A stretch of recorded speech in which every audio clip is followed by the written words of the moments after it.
اهلا بيكم وحلقه جديده وبودكاست معلش.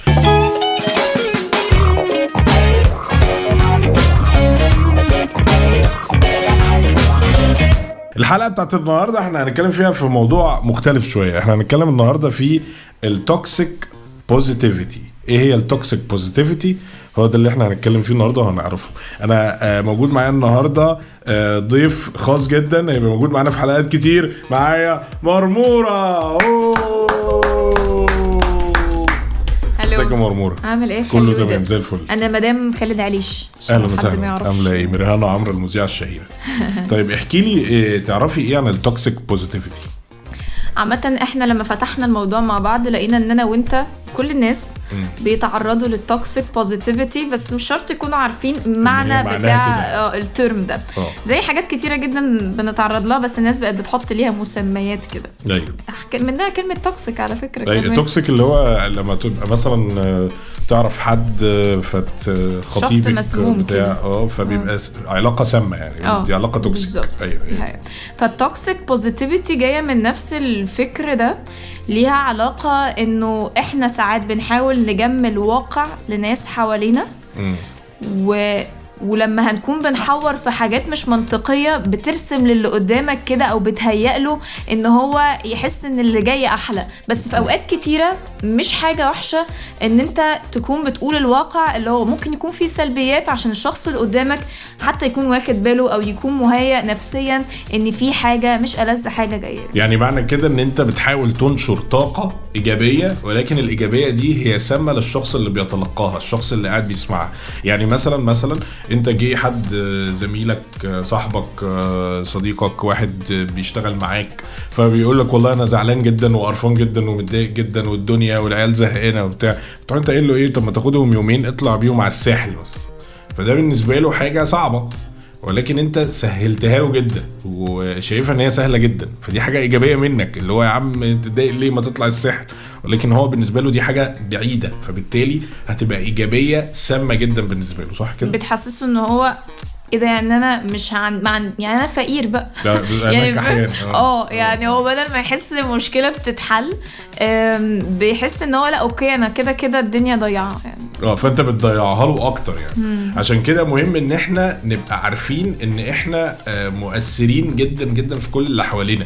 مش لازم احنا يعني مثلا انا بشتغل مذيع، مريم بتشتغل مذيعه، ناس ممكن تبقوا فيديو بلوجر بيعمل كونتنت، بيبقى مثلا انفلونسر ايا كان. لا هو احنا كلنا مؤثرين على اللي حوالينا. يعني انت كشخص، انت كمحاسب، انت كمحامي، انت كدكتور، انت كمهندس، كلنا مؤثرين في المحيط اللي حواليك، في عيلتك، في اصحابك، في ايا كان. بالظبط. طب في موضوع مهم بقى تاني كنت عايز بس انا نسيته. طب استنى، انا عندي سؤال برضه في نفس الحاجه. لا مش هفتكره، انت اللي ناسي. عندي سؤال، امتى ممكن المجامله ما تبقاش توكسيك؟ ان انت بتحاول يعني تطيب خاطر حد او تطبطب عليه بحاجات ممكن ما تكونش واقعيه قوي، يعني تبقى الدنيا فعلا خربانه جدا معاه بس تفضل تقول ان اللي جاي احلى وكده، ده ما يبقاش اشتغاله وتبقى مقبوله. بصي، هم العلم بيقول ايه؟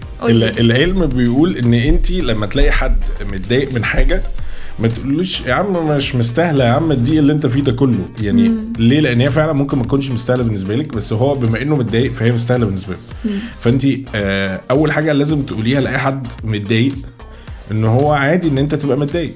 انت عارف انه اعرف شخص بس هو اكبر مني يعني.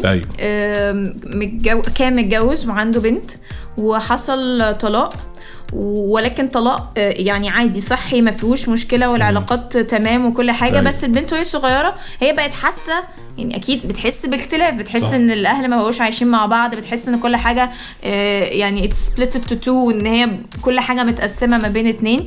فبس هما مش عايشين في مصر، هما في امريكا. فهو كان بيروح لدكتور عشان يعرف ازاي يتعامل مع اللي البنت حاسه بيه، يبقى فاهم يستوعب ده. فهي كان عندها انجر كبير جدا، بتتعامل بطريقه وحشه معاهم وخصوصا معاه هو اكتر. فبيحكي لي ان هو اول بقى لما فتحت، خلي بالك بيبقى في ساعات انجر بس بيطلع في حاجات تانية باتيتيود وحش، بعصبيه بترمي حاجات بدون عتاب يعني. بس اول ما بدأ الكلام يتفتح فانا قالت بقى اللي هو احنا وانا دلوقتي وانتم متطلقين وان هي بتوضح المشكله اللي هي حاسه بيها الحقيقيه. فقال لي انا كانت الدكتوره مفهماني انه اول حاجه لازم اقولها لها وانس ان هي قررت ان هي تاوبن اب وتتكلم ان انت معاكي حق وانت ليكي حق تحسي بكل ده وانت مفهوم جدا وانا لو مكانك كنت هبقى متضايق كده زيك وكده. فتحس ان هو 50% من الانجر اللي كان عندها بيقول لي نزل في ساعتها واللي هو يعني سكتت. ما هي دي الهندله بقى. يعني انت لما تيجي تهندلي حد متضايق لازم اول حاجه ما تحسسيهوش هو انت متضايق ليه، انت مكبر الموضوع ليه. ممكن يبقى حد متضايق على فكره ان هو النهارده صحي من النوم الكوفي اللي كان بيشربه ما لقاش كراميل في الثلاجه يحطه يعني. على فكره طريقه كتابه الناس لكومنت يا رب مشاكل من دي هو مشكله بالنسبه لي. اقول لك على حاجه، انا في جروب على الفيسبوك اسمه وات تو ايت. تمام انا علي انا بحب الاكل انت عارف. لا مش انت منتشره. لا هو جروب وات تو ايت ده هو اصلا معمول للاكل. تمام وات تو ايت فالناس تحط مطاعم كويسه ريفيو على حاجه فهو في الاخر كونتنت ليه علاقه بالاكل. فالشخص اللي عليه ده المفروض يبقى مهيأ ان هو وبيستقبل المعلومات دي بالظبط. فريسنتلي في حاجات ممكن تبقى قلة من السوق في مطاعم مشهورة. تمام فحد مثلا يخش يقول انا يا جماعه طلبت مثلا محل الجانك فود الفلاني وما لقيتش عندهم جبنه. وكل الفروع ما فيهاش جبنه. فكومنتس بقى ستايل ايه اللي هو ايه ده دي مشكله كبيره قوي ايه ده يا حرام لا طب ما تطلب البوليس. اللي هو يا جماعه ما ده جروب اكل وهو بيقول حاجه ريليفنت بالجروب. هو احنا رخمين؟ ايوه لا احنا رخمين هي الناس رخمين. ايوه هو بيبقى قاعد عليها كده مكبر دماغه خالص ملوش دعوه بحاجه هو عمال يقول اي كلام. فلا المفروض ان انت تهندل اللي قدامك.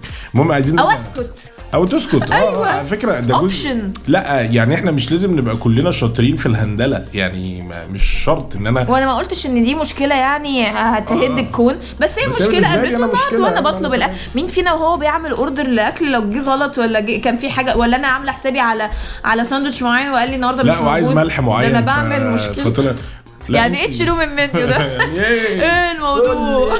فالمهم هو عادي ان انت تبقى متضايق. يعني انت لو كان سؤالك الاولاني اللي هو لما يبقى حد متضايق انت المفروض تعمل مش ده كان سؤالك الاولاني اللي هو امتى الطبطبه مقبوله وامتى لازم اعرف ان في ميجرمنت لده مش اللي هو اول حاجه لازم نتاكد ونوافق ان في حاجه اسمها ان انا متضايق.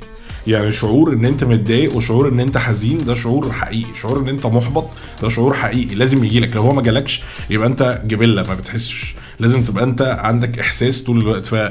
يعني عادي ان هو عادي ان انا ما بقاش عادي يعني وعلى عادي. فكرة بس بحس ان الموضوع ده يعني ملكة مش كل الناس عندها. انا في اوقات ببقى بعمل هايلايت كده على مشكلة عندي لخالد حتى او لمامتي او لاي حد علشان يقولوا لي لا ما تقلقيش. انا ببقى عايزه اسمع ما تقلقيش حتى لو هي حاجه مقلقه. فلازم الواحد يبقى بني ادم بيتكلم. لو شخص قرر ان هو يحط فيك ثقه ان هو يطلع همومه لازم تبقى انت بتبص له بتبص في وشه بتبص على البادي لانجوج بتاعه.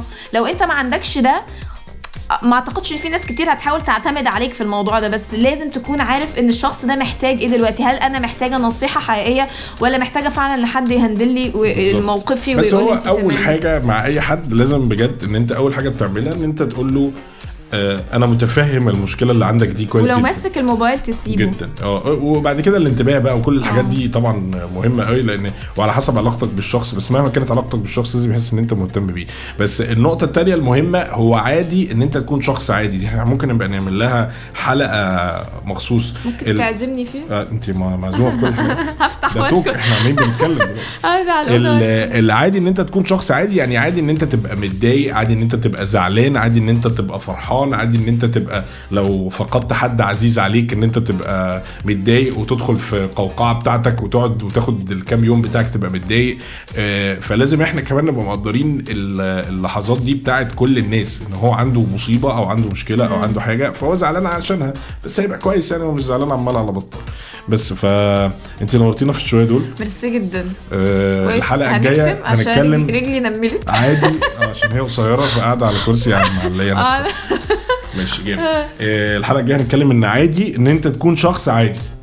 ماشي. بس انا عامه هقعد اعمل برين ستورم مع نفسي. ايوه عشان انا انبسطت جدا النهارده وعايزه نطلع افكار بالظبط. وبعدين لو انت ما بنتكلمش بجد واحنا قاعدين على الكنبه فدينا بنتكلم بجد، فده شيء لذيذ. نورتونا حلقه النهارده من بودكاست معليش. تقدر تتابع البودكاست طبعا على كل وسائل البودكاست المختلفه، وكمان الحلقه هتنزل اكسكلوسيف بس مصوره على يوتيوب. اشكركم جدا، كنت موجود معاكم مريهام عمرو وانا خالد عليش. باي باي باي باي.